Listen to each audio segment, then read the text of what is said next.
Once upon a time, there lived a young woman who avoided her village like a plague.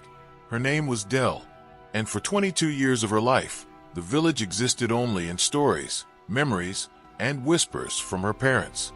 Because the last time she ever stepped her foot in the village, she was only 6 years of age. After that visit, her parents made a silent decision that they would never return. Whenever anyone asks why they never visited village during Christmas or family meetings, her parents would simply smile and reveal that city life was better, but grew up sensing that something deeper was hidden behind their simple answer. So she grew up far away from that place, far away from the people who lived there. And for 22 peaceful years, that village never saw her face again until the day death forced her to return in the most painful way. Her beloved mother died, and there was only one place that she could be buried: her husband's house in the village, the same village that they had spent decades avoiding. And just like that, the door to an old nightmare reopened. The journey to the village felt longer than it really was. Tlee sat quietly in the car beside her husband, staring out of the window like someone who was traveling towards an uncertain destiny. Her father sat in the back seat, but he looked like a stranger. The once proud man who used to command respect wherever he went now struggled to remember the names of his own children. Alzheimer's had slowly stolen his memory. Some days he remembered everything. Other days he looked at Deli like she was a visitor. "Where are we going?" he asked for the 4th time. "To bury Mommy," Dell answered softly as her father began to nod slowly. Then after a few minutes he asked again, "Where are we going?" The bell swallowed hard, her chest heavy as memories of her dear mother came rushing back. Her mother was gone and her father was fading, and now she was returning to a place that had once caused her parents so much pain. She had never planned a burial before. She didn't know the customs. She didn't know the people. She didn't even know where the family house truly stood in the village. All she knew was that her mother deserved a befitting burial. But the moment their car entered the dusty road of the village, felt a strange chill crawl down her spine, because sometimes peace is the last thing certain villages allow. The compound looked exactly the way she remembered it. The huge duplex that her father built years ago stood there old and almost forgotten for a moment that Bella felt like a little girl again. The same 6-year-old who once ran through the compound chasing chickens. But that memory did not last long, because the moment she stepped out of the car, 2 sharp voices sliced through the air.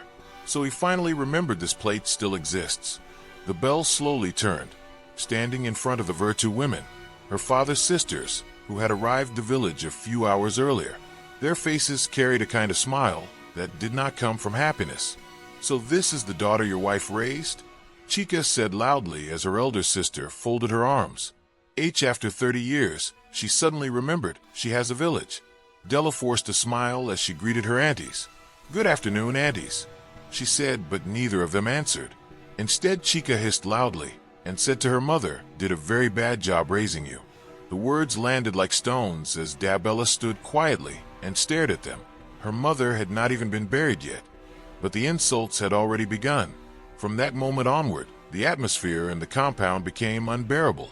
Instead of helping her organize the burial, Udu and Chica made it their duty to frustrate her. Every morning they will sit in the living room like village queens, their legs crossed, their arms folded as they watch their bell run around the compound like someone who was drowning in responsibilities. "Where's our food?" Chica will shout. "You think we'll starving our own brother's house?" Della rushed into the kitchen as she prepared food for them, whilst making other plans for the burial. Despite this, her auntie still complained. "This soup is too salty. This rice is too dry. Your mother never trained you properly." Every insult stabbed deeper than the last as Dell continued to drown in their criticism. Meanwhile, her father wandered around the compound confused. Sometimes he forgot where he was. Other times he forgot his own sisters. But that did not stop them from accusing Dell of being a terrible child to their brother.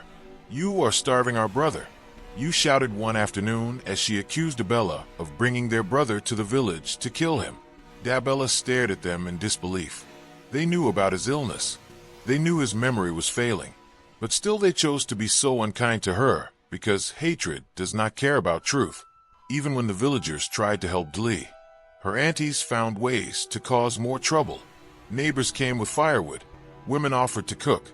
Young men volunteered to arrange chairs, but inside the living room, Udu and Chica sat like judges watching a criminal.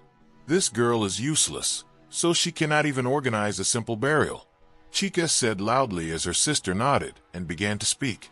Her mother spoiled out too much now, so what we expecting? Their words echoed through the compound like poison as Dable pretended not to hear them. But every night, she locked herself in her room as she cried quietly, not just because she missed her mother, but because she now understood the pain that her mother must have endured for decades. The same cruelty, the same insults, the same hatred, and the burial had not even started. However, the worst part came from someone who she never expected. Her cousin Anna, who was Auntie Chica's only son.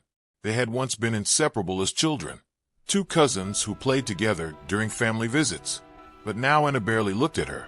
Whenever she asked him for help arranging things for the burial, he responded with cold indifference. In fact, he ignored her most of the time, as he spent his time on his phone chatting, as Dabel sorted things out by herself. This was not the cousin that she remembered, the one who once called her bestie.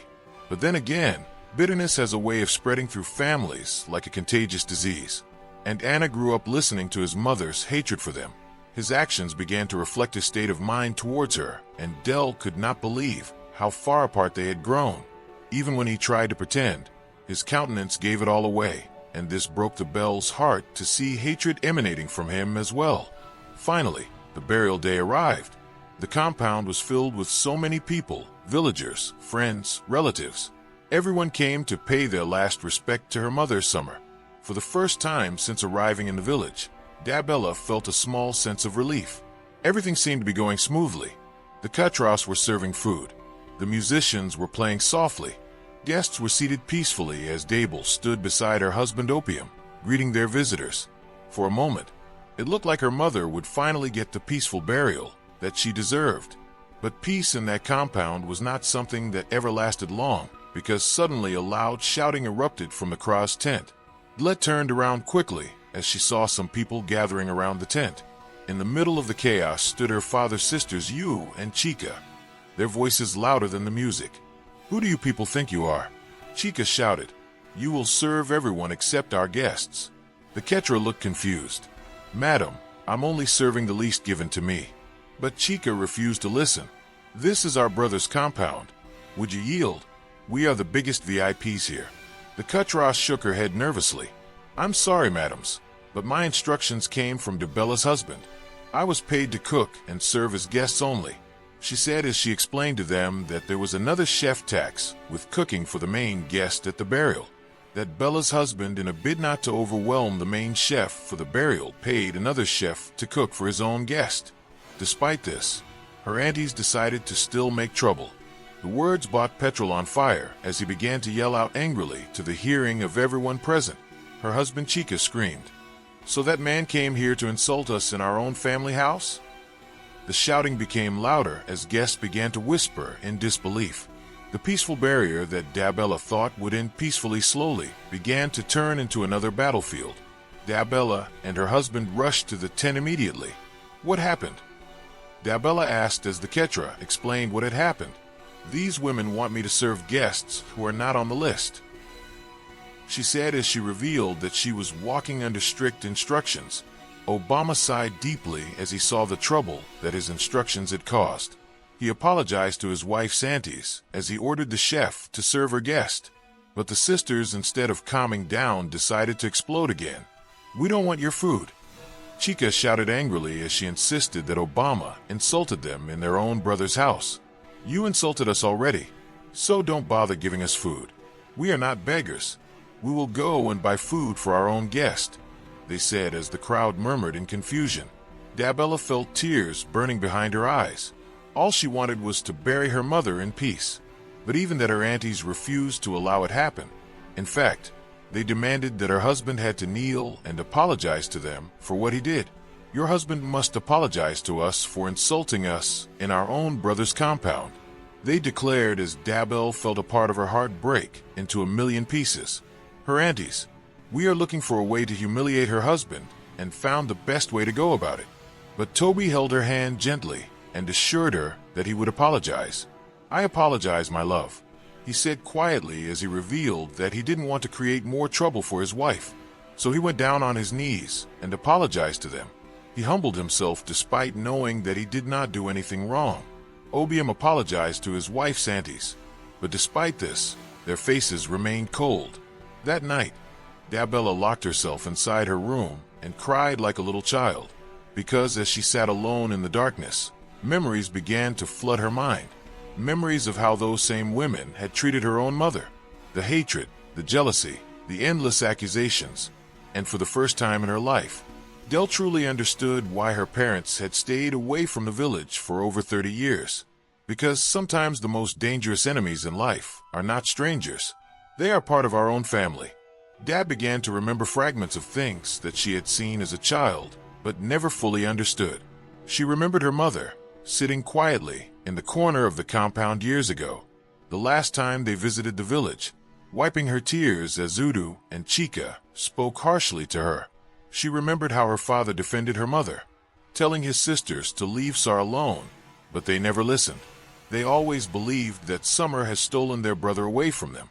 Growing up in the city, Dell had only heard small pieces of the story. Her parents never spoke badly about the villagers or her aunties.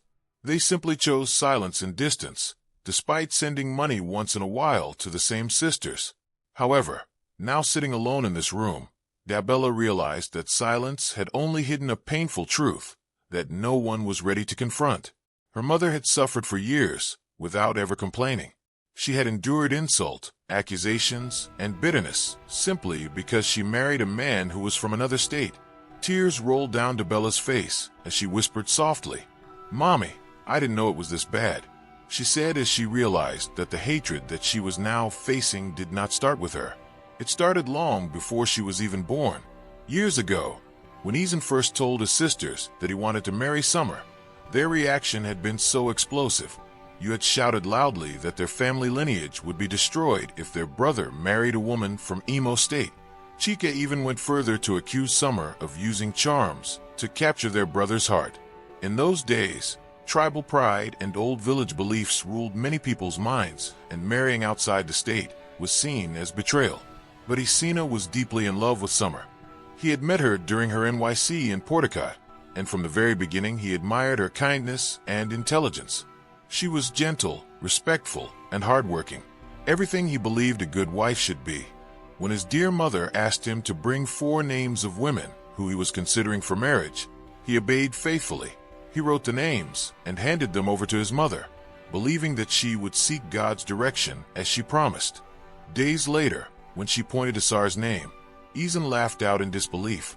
Knowing that Sar was from a state where his mother had warned them never to marry, he asked his mother if this was truly God's will, and his mother, oblivious to the fact that Summer was an emo woman, nodded her head and assured him that God showed her himself. Ian laughed, knowing that God had a good sense of humor. He revealed to his mother that S was an emo woman, and his mother's face hardened with anger. She told him firmly that he would never marry an emo woman while she was alive. "Over my dead body," she said repeatedly as Essenwar laughed, looking at his mother. That moment planted the seed of conflict that would later grow into something far bigger than anyone imagined. Essenwar stood his ground and refused to abandon the woman that he loved. But from that day forward, his sisters began to see Summer not as a future wife, but as an enemy who had come to steal their brother away from them.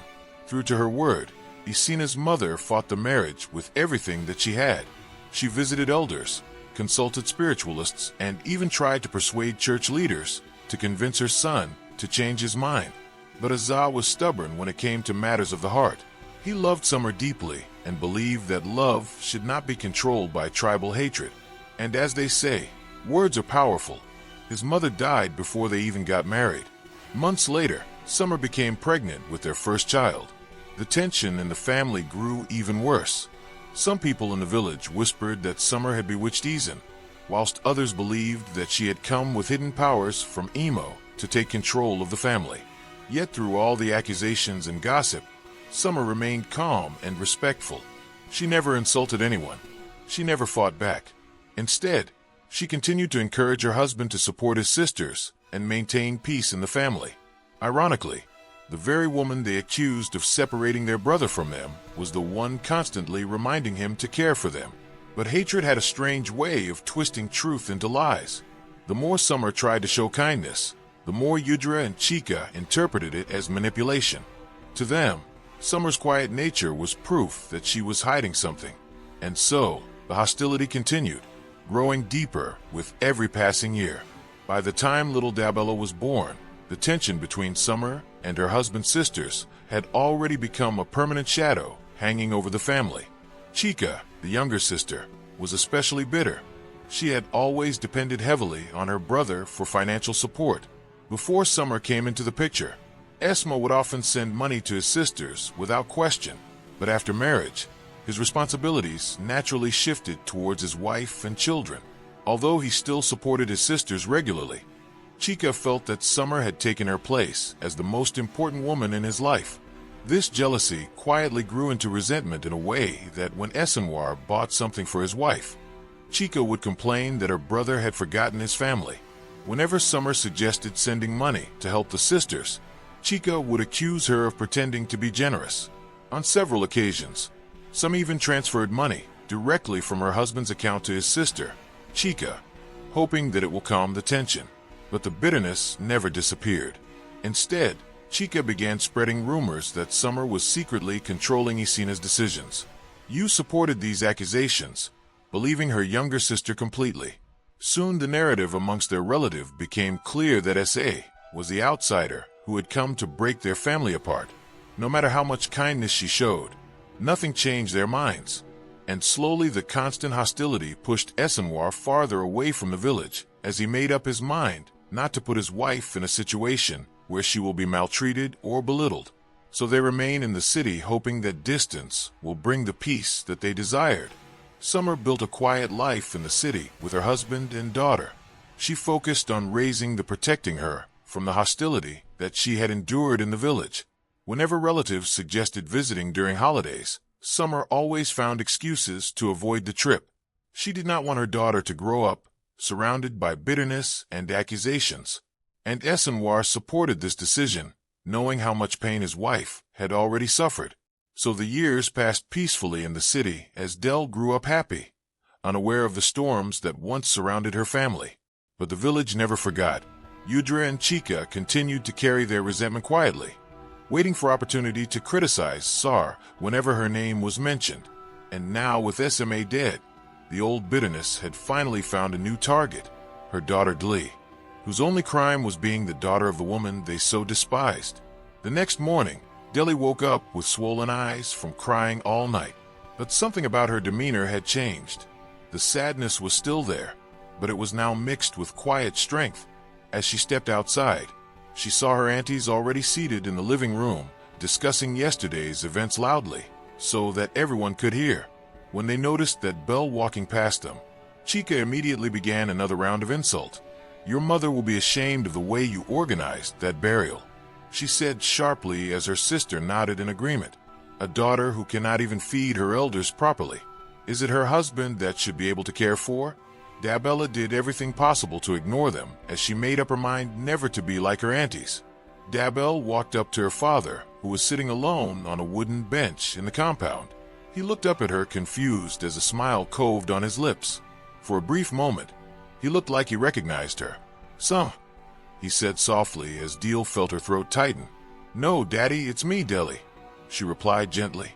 But instead of correcting himself, he continued smiling as if he could see his late wife standing before him. In that fragile moment, Dabella realized that even though her father's memory was fading, the love he had for her mother remained deeply rooted in his heart.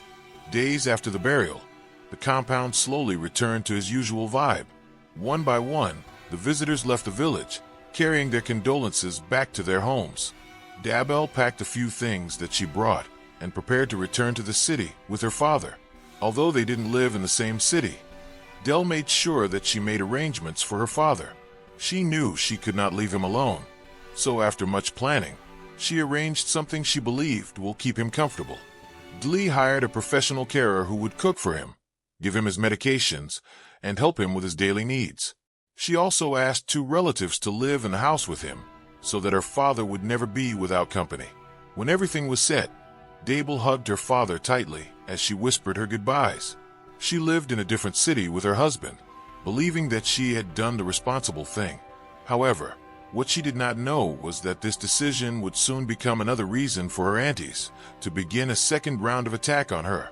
They called her a few days later, accusing her of abandoning their brother alone in his house. So after all that your father did for you in his lifetime, you abandoned him alone instead of taking him to your house to care for him. Dell tried to explain to them that house was too small to accommodate her father at the time. In fact, she gave them reason why his house was more conducive, seeing that she lived upstairs and her father would find it difficult moving around in such a place. Her aunties were not having it. They accused her of being a terrible daughter who was selfish and wicked. However, Dabella explained to them that she hired a professional carer and arranged for some relatives to live with him in the house. But her aunties refused to listen. You even declared loudly that God would judge everyone for their actions. According to them, that Blee was a wicked daughter who had left her sick father to suffer alone. They insisted that she should bring him to live in her house, but they did not care that the Bell's small apartment in the city barely had enough space for her husband and children. They simply criticized everything that she did, not caring about the effort that Deli was putting in to ensure that her father was well cared for. Every call ended the same way, with insults, accusations, and threats that heaven will punish her. But despite their harsh words, the Belle continued doing everything she could do to ensure that her father was comfortable. She called daily, sent money regularly, and even ensured that her father followed a strict diet that was good for his health. Still, her aunties refused to acknowledge any of her efforts. Months passed slowly. The wounds from her mother's burial were still fresh, but life in the city continued moving forward. Dable balanced her work, her home, and the constant responsibility of checking on her father. Every few days, she will call the carer to ask how he was doing. Some days the reports were good. Other days, they were worrying. Alzheimer's had made Ethan were unpredictable. Sometimes he woke up cheerful and remembered the names of his grandchildren. Other days, he sat quietly staring at the wall, asking for his late wife. Each time the carer mentioned those moments, that Bella's chest tightened with sadness. She wished she could be there every day, but reality did not always allow that kind of sacrifice. Still, she tried her best. She paid for his medications, ensured the house always had enough food, even arranged for neighbors to check on him occasionally. But no matter what she did, her aunties never stopped criticizing her. Every time they called, their voices carried the same bitterness. A daughter who truly loves her father would not leave him with strangers, they would say, despite knowing that Dable loved her father to a fault. Months passed, and Dable decided to visit her father with her children. She wanted to see how her father was doing to make sure that he was truly comfortable. When they arrived, Esiner's face lit up with unexpected joy. For a brief moment, the fog of his illness seemed to lift as he recognized his daughter and even remembered the names of his grandchildren. The children ran around the compound, playing as their laughter filled the quiet house with life again. For 2 weeks, Dell stayed with her father, making sure that everything was working well. She cooked his favorite meals and sat with him every evening as they watched the children play. Those 2 weeks filled her with so much joy as she wished the visit would never come to an end. However, the 2 weeks went by so fast that felt so sad leaving her father again. She hugged him tightly as she promised to come visit him during the next holiday. However, what Dell did not know was that her father did not have much time to leave. Tragedy returned to the family at exactly 1 year after her mother died, as her father suddenly collapsed and was rushed to the hospital. The moment she heard those words, her heart began pounding violin in her chest. Without wasting a second, she packed a small bag and traveled to be with him. The journey felt so endless, as every kilometer of road seemed to stretch longer than the last. When she finally arrived at the hospital, she found her father lying quietly on the hospital bed, surrounded by machines that beeped softly in the dim room. His breathing was slow and his eyes were closed. Dell sat beside his bed as she held his hand tightly, whispering his name over and over again. That night, she did not sleep. She sat beside him the entire time, watching the monitor that displayed his heartbeat. Every time the numbers changed, her heart skipped with fear. Whenever his breathing sounded different, She quickly called the nurses to check up on him. Dab wiped his face with a warm cloth as she spoke softly to him, even when he could not respond. For hours, she remained there, hoping that somehow he would open his eyes and tell her that he would be fine. However, this did not happen as her father passed away peacefully in his sleep the next morning. In that moment, Dell felt something inside her chest shatter into a million pieces. Tears streamed down her face as she struggled to accept her current reality.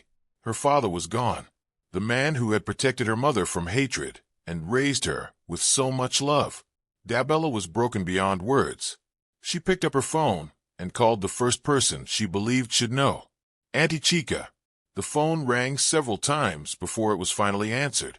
"Hello," Chica said impatiently as Dabella's voice trembled as she spoke. "Auntie, Daddy is gone," she said as tears poured down her eyes. For a moment, there was silence. Then the line suddenly disconnected. Chica had hung up without saying a word. Della stared at the phone in confusion, thinking that maybe the network had interrupted the call. So she tried again and again, but her auntie did not pick up the call.